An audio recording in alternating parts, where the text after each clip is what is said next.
and performance and what that meant and who are you as a performer? What is it that you have to bring to the stage?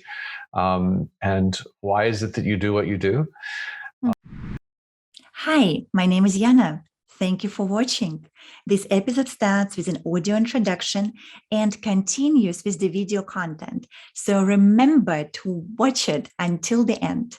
And subscribe to this channel, leave a comment, share with friends. Thank you for being here and listening to Timeless Teachings. Hi, my name is Yana, and you are listening to the Timeless Teachings podcast. Transformational Presence and Enlightened Dialogue, space in between. These are powerful tools that have been developed by our guest after many years of working with leaders from all over the world. Seale is the founder and director of the Center for Transformational Presence. He's an author, speaker, and mentor to coaches and leaders.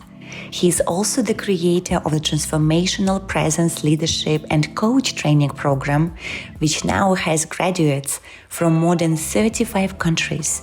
And he is the author of 7 books that have been published in 7 languages. Make yourself comfortable and let's welcome Alan. Alan, thank you. Thank you for joining us today, Alan. And I would like to start our interview with you sharing a little bit about yourself and your life. And how did you actually got to do what you have been doing for so many years? Wow. Well, that's kind of a long story, but please tell me.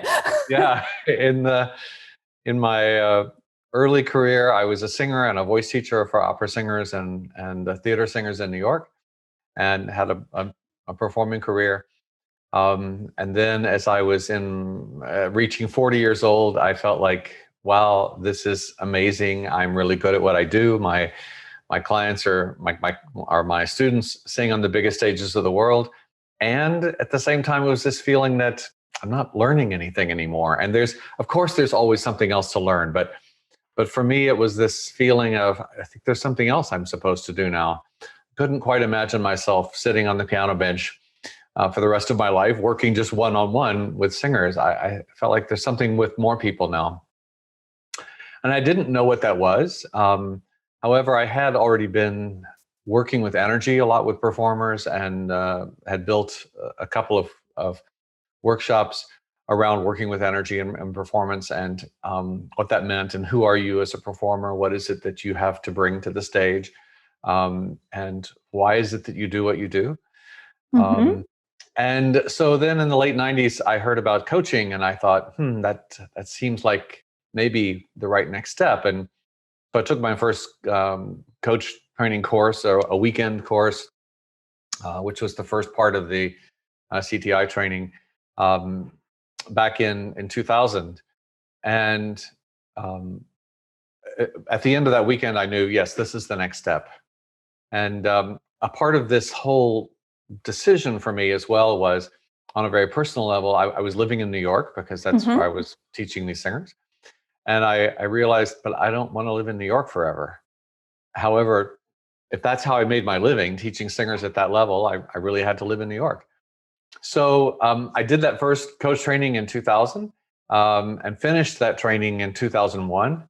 By 2003, I'd completely shifted my income over to coaching and sold my apartment in New York and left and moved to the Catskill Mountains in upstate New York. And my partner who was stage director for opera and music theater, was also very ready to leave New York at that point. And so it was a great move for us. And the shift into coaching, well, I thought that my work was going to be working, one-on-one with people in life coaching kind of work. I actually think that all coaching fundamentally comes down to life coaching. Yes, as my friend said. It's all what's here. But it was interesting that as I kept writing books and things kept unfolding in the work, it began moving towards leadership work. And I remember when I wrote, I've written 7 books, but when I wrote Create a World That Works, which was number 5, I think, and I sent that to my publisher, thinking this is not their book. They're going to turn this down, but I have a really good relationship immediately applying your interpretation on top of it.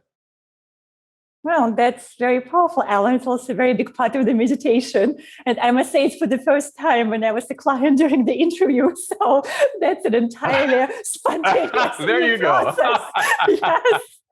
Whoever thought that it would reveal itself, right? So, but it's very beautiful. So thank you. So clearly there are some opening and insights for me to look at. So thank you for that. Yes. And because also we have said so many times the word transformational presence, and I mean, you know what it is. I know because I know you for a long time, but people who are listening to us or watching might not know what it is. So can you just explain to us a little bit what is transformational presence? Yes, thank you. So if we take those two words apart first and talk about them one at a time, when we talk about presence, it simply means how you're showing up in the moment and what people experience when they are with you. Chances are, when you reflect back over your life and remember the people who have had the greatest impact on you, we tend to remember who they were, how it felt to be with them, more than we remember specific things that they did. It's that presence that we remember. So presence, how you show up, what people experience when they're with you. We've all had that experience of one person walks in the room and the whole energy of the room shifts. Sometimes the room lights up, sometimes it suddenly gets very heavy, depending on who's walked in. But it's that kind of energy that you're radiating as your presence. And then the word transformation, that's a word that is actually presence and transformation in different ways are being used a lot these days. And when that happens, we can lose the essence and the power of what that word actually means in its purity. The word transformation comes from the Latin root transforma, which means change across form. Transformation is something that happens from the inside out. So I say it's an inside job, transformation. It's a shift in the core of your being and your perception and your understanding and your awareness. A shift in how you think about something, which then immediately shifts how you're going to be present with it, the steps that you might take, the actions that you might take, the decisions that you might take. In quantum physics terms, transformation is, you might call it a shift in vibrational frequency or pattern. Mm-hmm. So that it's something that happens at the core of us, and it's the same for an individual or for an organization or a society. Something shifts at the core of their being, and that, just like when you drop a pebble in the water and the rings go out, when that shift happens at the core of our being, that radiates out through all of our being. And so transformational work is inside work. Change work is outside work. Change starts from the outside and comes in and rarely gets all the way to the core. Transformation starts at the core and works out, so that it happens much more quickly. When we're working with energy, when we cut through to the essence of what's happening and work out from there, things begin to move much more quickly in our work. And so if that's transformation, then we talk about transformational presence. It's about creating the optimal conditions for transformation to unfold, for the best possible outcome to emerge, for the potential that is hidden under the surface to come alive. And I think of it like tending a garden.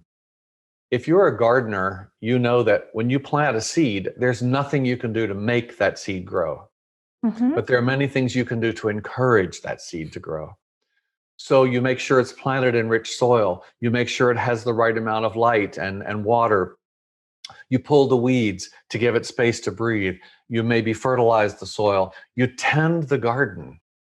And that's really what transformational presence is about. It's not about making things happen. It's about recognizing that next potential that's ready to emerge and tending the garden to nurture that potential and let it come on through. So it's about lifting everyone up in their greatness. It's about lifting a situation up in its greatness. It's about recognizing that within everything that's happening, there is a wisdom. There is a seed of potential. Whatever is happening for some reason. Nothing is a problem. Everything is a message.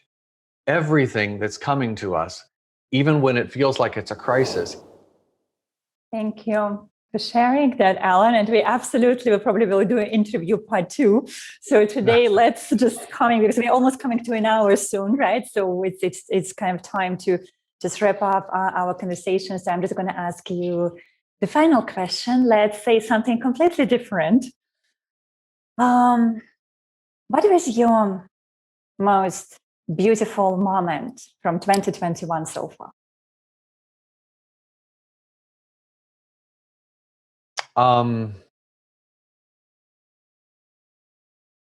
It's actually just before 2021.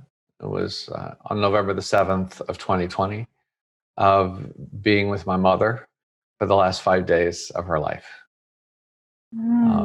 And being with her in that crossing over time. I'm incredibly blessed to have been with both of my parents in that moment, with my father only for the last hours, but from my mother for the last 5 days. And especially during the COVID time, that was very rare. So many people died alone. And so many people were not able to be with their loved ones in that moment. So it was an enormous blessing, an enormous gift. And the journey that I continue to walk with my parents is such a huge gift. Thank you so much, Alan, for being with us today, for sharing all your wisdom, and for being vulnerable and human. Thank you for all of this. Thank you. Thank you. Wow!